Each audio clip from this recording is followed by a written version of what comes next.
A paz do Senhor, queridos. Estamos iniciando mais um podcast, seu canal EBD Fácil e Motivadora. E na podcast de hoje nós estaremos comentando a lição de número 7 das lições bíblicas jovens, que tem como título: Quem segue a Cristo anda em fidelidade. Amém? Dando prosseguimento ao nosso estudo bíblico deste trimestre, o qual estamos estudando o tema Imitadores de Cristo. E hoje comentaremos a lição de número 7. Quem segue a Cristo anda em fidelidade. Amém? Vamos tomar por base a carta que Paulo escreve a Timóteo, ou seja, a segunda carta a Timóteo, capítulo 2, mais especificamente.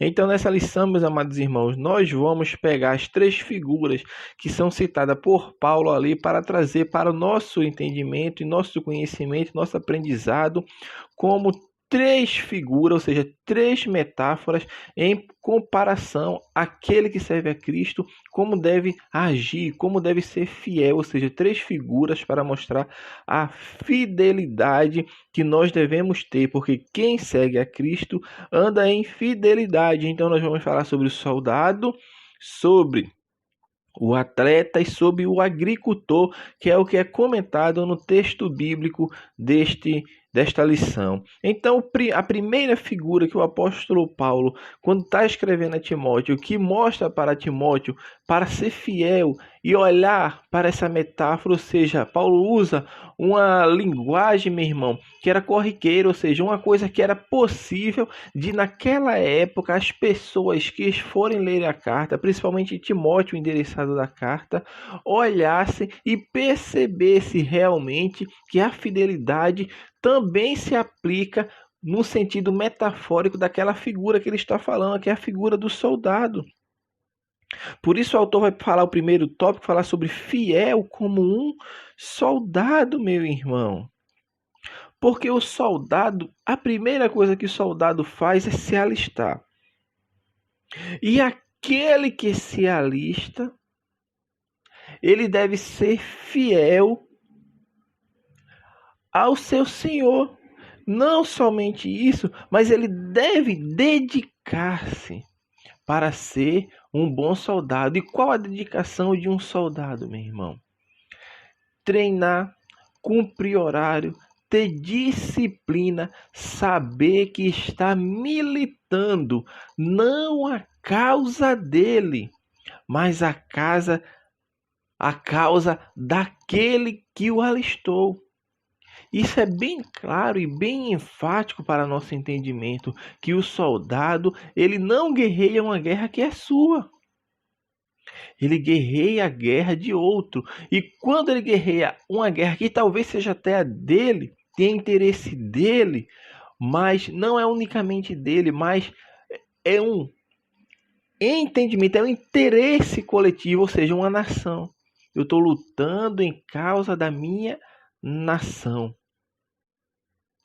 Eu estou militando em causa da minha pátria. Ou seja, ele está combatendo, sim, porque ele acredita naquela causa, porque ele crê naquela causa, mas acima de tudo, não é exclusivamente para ele, mas para uma nação, para uma pátria, ou seja, para o seu chefe maior, que o alistou, porque ele está ali, não está de graça. Ele recebe o soldo dele, o salário dele. Ele recebe a paga dele, meu irmão. Então o soldado, ele se alista, mas ele tem que ter disciplina. Tem que ter disciplina, tem que ter dedicação, tem que ter exclusividade, tem que treinar, ou seja, tem que ter tempo. E para ter tempo, meu irmão, exige-se sacrifício de algumas coisas. Exige sacrifícios de algumas coisas, meu irmão. E essa figura que o apóstolo Paulo lança a mão. E ele fala para Timóteo que aquele que vai militar, ele não se embaraça com as coisas dessa vida.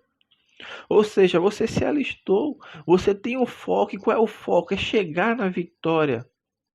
É alcançar a meta que foi traçada pelo líder do qual você está subordinado. E nós, como servo de Cristo, meu irmão, por isso Paulo fala a Timóteo que não devemos nos embaraçar com as coisas deste mundo, porque as coisas deste mundo ele já tem o príncipe. Quem é o príncipe deste século?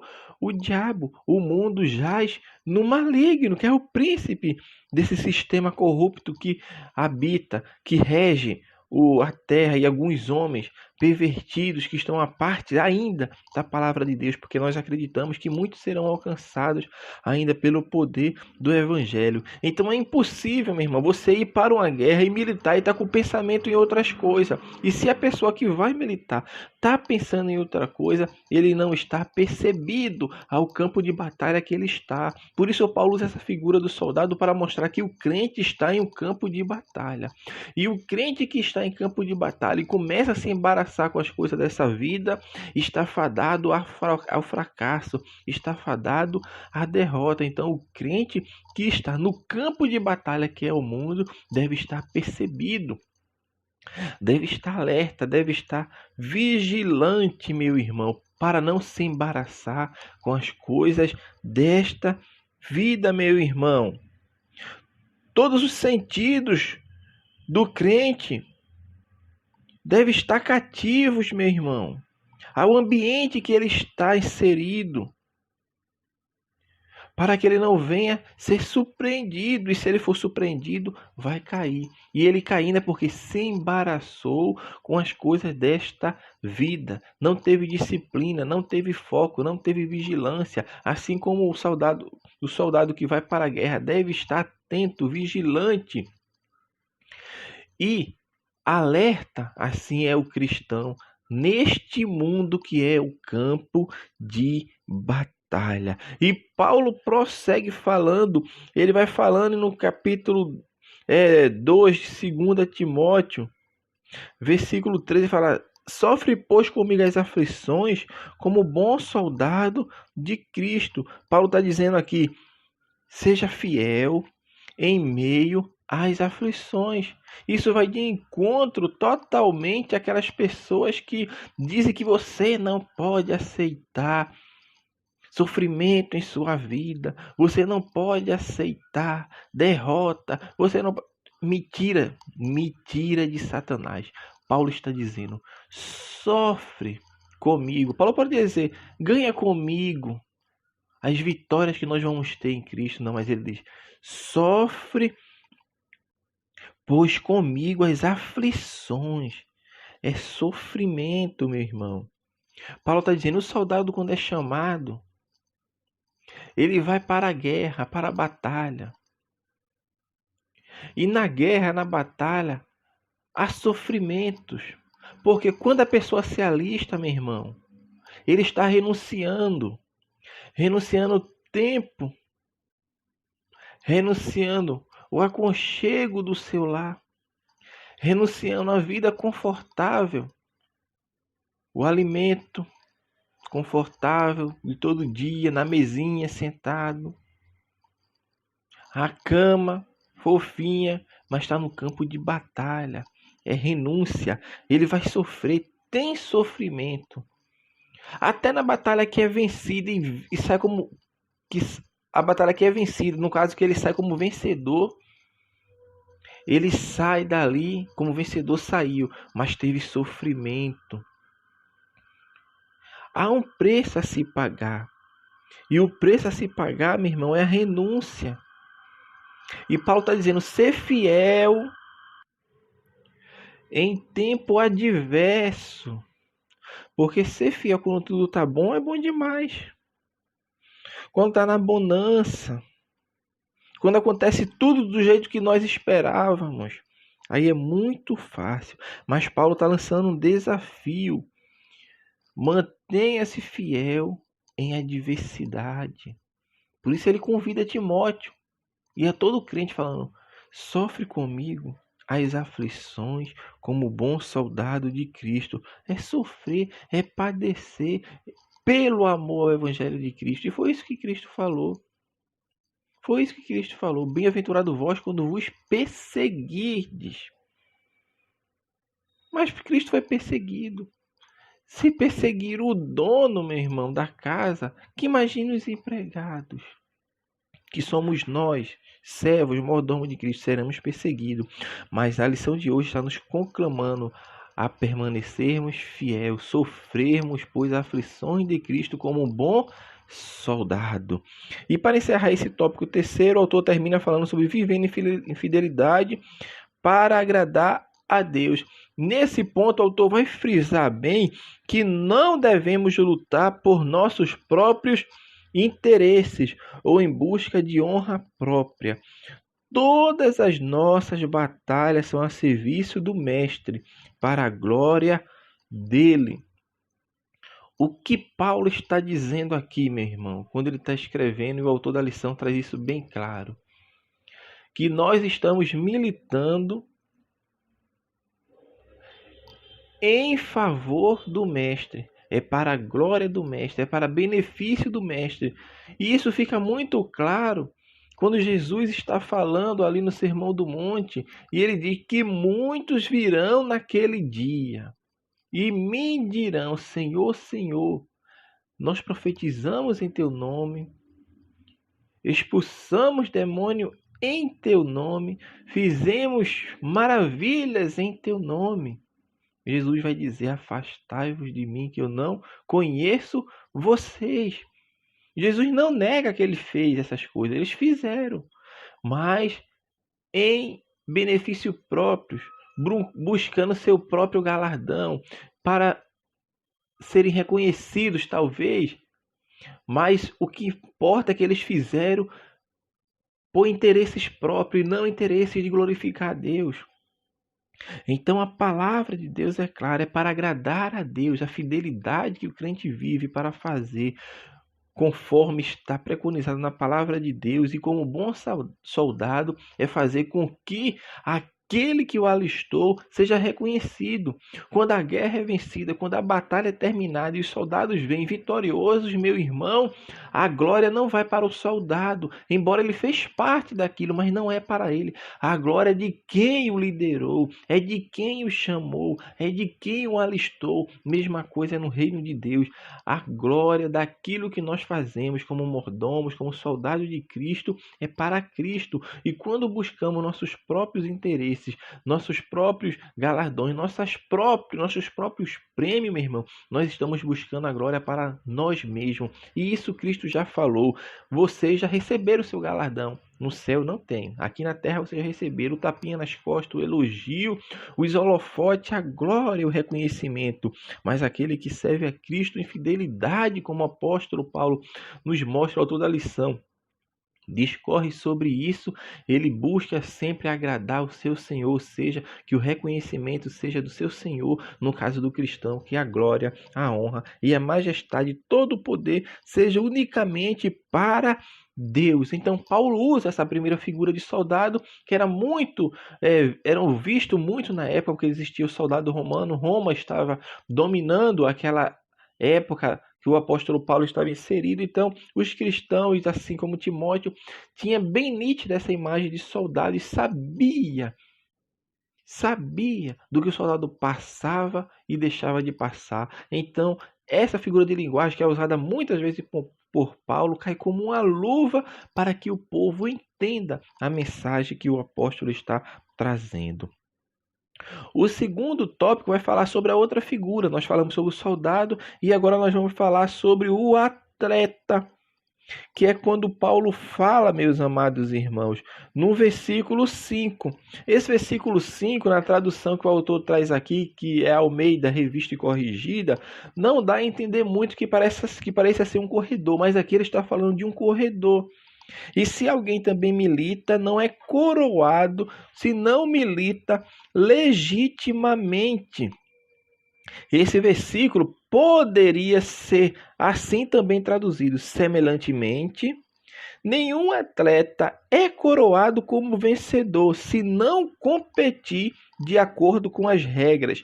É esse sentido que o autor da lição aqui está nos trazendo, porque o texto está nos mostrando isso, é a figura de um atleta. E esse atleta que ele está nos falando aqui, meu amado irmão, E ele está mostrando isso, que esse atleta, ele é coroado como vencedor. Mas para ele ser coroado como vencedor, ele deve agir dentro da regra. Por isso o autor fala legitimamente na tradução que está na lição. Ele deve militar legitimamente. Ele não vai ser coroado se militar fora das regras. Não vai ser coroado. Que é o que nós falamos agora anteriormente. Muitos virão naquele dia. Ou seja, você não agiu dentro das regras. Você não fez legitimamente.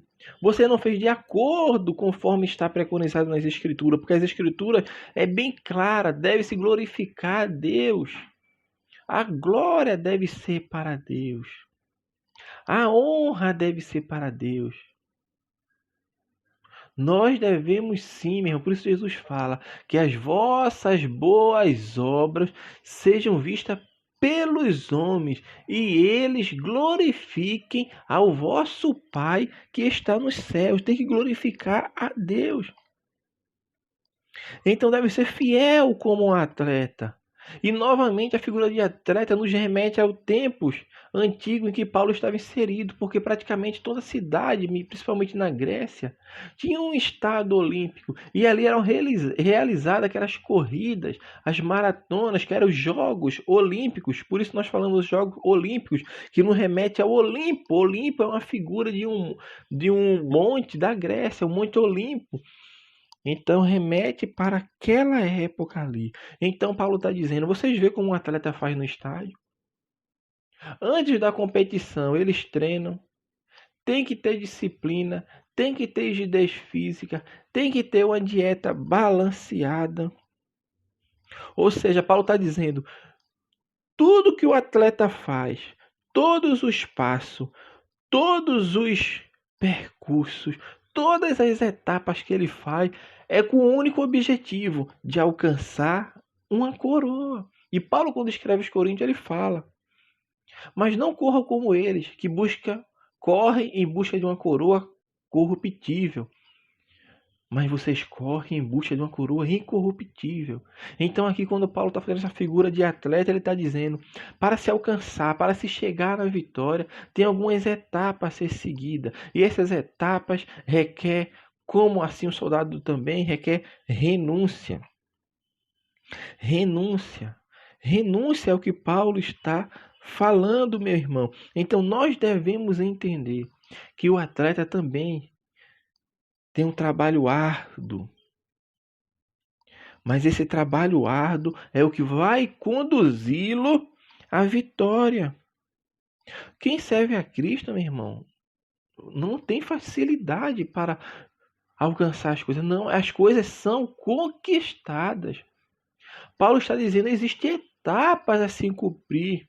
O atleta ele tem horário para levantar-se, tem um horário para alimentar-se, tem um horário para treinar, tem um horário para descansar. Ele tudo tem uma vida disciplinada, porque se não tiver disciplina, quando chegar no dia da competição, ele vai sofrer um vexame. E Paulo está dizendo, olhe para o atleta. Vocês têm que seguir as etapas que o atleta também segue na vida dele física, mas vocês têm que trazer isso para a sua vida espiritual. Mas eles têm que agir dentro das regras. Porque a vitória, quando é conquistada, meu irmão, sem subterfúgio, sem nenhum artifício, nenhuma artimanha, ela traz glória. Mas a vitória, quando ela é alcançada de forma que não foi legítima, que não foi dentro das regras, primeira coisa que acontece é a mentalidade, na mente daquela pessoa ali, a sua mente vai lhe acusar, mostrando que você agiu fora das 4 linhas estabelecidas. Então, você não seguiu os preceitos, mas no reino de Deus não tem atalho, não. No reino de Deus não tem subterfúgio, não tem artimanhas para você tentar ganhar isso de outra forma. E os que vão fazer e vão tentar fazer isso, Jesus vai dizer naquele dia, afastai-vos de mim, que eu não conheço vocês. Eu não conheço vocês. E as pessoas que tentam criar essas artimanhas são as pessoas que vivem de aparência. São as pessoas que vivem, meu irmão, tentando mostrar uma coisa que não é, porque ele está agindo ilegitimamente. Não é à toa que hoje nos jogos tem os testes antidoping. O que é o teste antidoping? Vamos fazer um exame em você para ver se você usou alguma substância que estimule o seu corpo para alcançar o efeito desejado de uma pessoa que treinou sem precisar usar alguma droga que é proibida, alguma droga ilícita naquele momento. E tem um teste antidoping. E você foi pego aqui, ó. O teste deu positivo, você usou uma substância que não é permitida, está estimulando. E é um vexame isso para aquela pessoa. E Paulo está nos alertando sobre isso também. Ele fala que nós devemos militar legitimamente, ou seja, dentro das linhas, não de aparência, não buscando aplausos apenas, nem tapinha nas costas, mas fazendo tudo legitimamente. E o crente que faz isso legitimamente é o crente que verdadeiramente se converteu a Cristo, porque o crente que tem a mentalidade de Cristo, ele faz as coisas conforme Cristo mandou, conforme Cristo preconizou e falou. E por fim, meus amados irmãos, para encerrarmos, ele vai falar sobre a fidelidade do crente como um agricultor, vivendo no reino com muito trabalho. A figura do agricultor também era muito comum naquela época. Observe as figuras que o apóstolo Paulo usa: soldado, atleta, agricultor. A forma de economia naquela época era o agropecuária, ou seja, era na agricultura e na pecuária, na criação de animais e nas plantações. E Paulo entende bem isso, e Paulo usa a figura do agricultor. Olha as etapas que o agricultor tem que fazer: arar a terra, plantar a semente, e tudo isso dá trabalho. A chuva cai, a semente vai crescer, vai germinar, vai, mas também vai crescer as ervas daninhas. E durante esse período até a colheita, tem que fazer a limpeza. Tem que afastar os animais para não destruir. Ou seja, existe um cuidado. É o trabalho árduo que assim como o soldado tem, assim como o atleta tem, o agricultor também terá. E é justamente no calor do dia que o agricultor trabalha. O agricultor não trabalha à noite. Não faz plantação à noite, principalmente na época de Paulo, que não tinha eletricidade, a luz elétrica como nós temos aqui. Era durante o dia. Era durante, meu irmão, o calor, o sol escaldante do dia, que era feito todo o trabalho. Então, para ser um agricultor, para fazer um plantio, meu irmão, era um desafio, sim. Era um desafio. E além do mais de ser um desafio de arar a terra, plantar a semente, tinha que esperar cair chuva do céu. Algo que estava fora da sua esfera, algo que estava fora do seu poder, da sua alçada.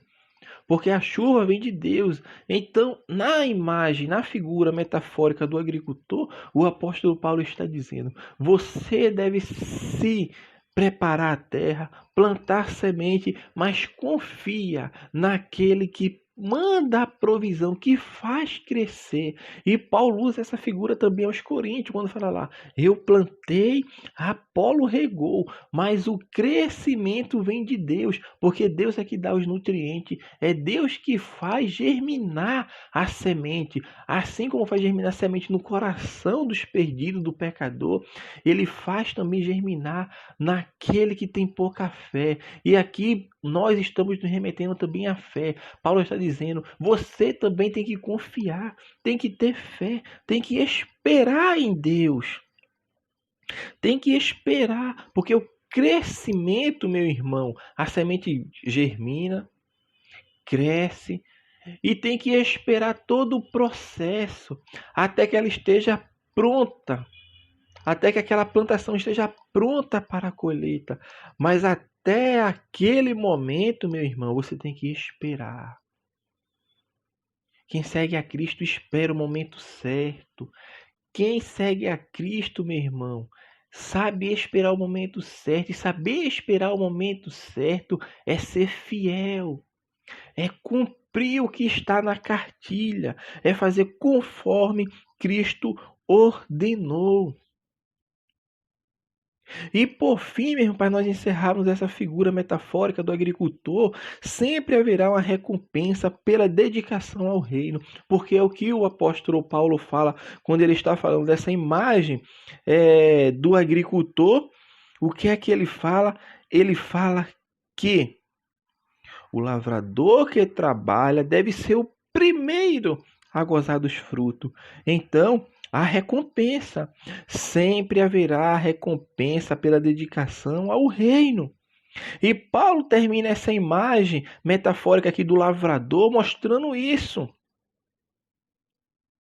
Que Deus não permite, está mostrando aqui. Deus não deixa o crente sem a sua recompensa. Deus não deixa o soldado sem a sua vitória. Aquele que milita a obra de Cristo vai alcançar sim a vitória. Aquele que corre não em busca de uma coroa corruptível, mas em busca de uma coroa incorruptível, vai alcançar a sua recompensa. Então, Paulo quer dizer uma coisa só, meu irmão, nestas três figuras. Pois, quer seja a expectativa do soldado em obter a vitória final, a visão do atleta em receber a coroa, ou a esperança do agricultor em fazer uma colheita. Cada um se submete à disciplina e à labuta por causa da glória que haverá. Então, a recompensa, tanto para o soldado que milita a obra de Cristo, quanto para o atleta, quanto para o lavrador. Então, assim, meus amados irmãos, nós estamos encerrando esse subsídio das lições bíblicas. Jovem, lição de número 7. Quem segue a Cristo anda em fidelidade. Que Deus abençoe os irmãos e até a nossa próxima aula, se assim o Senhor permitir.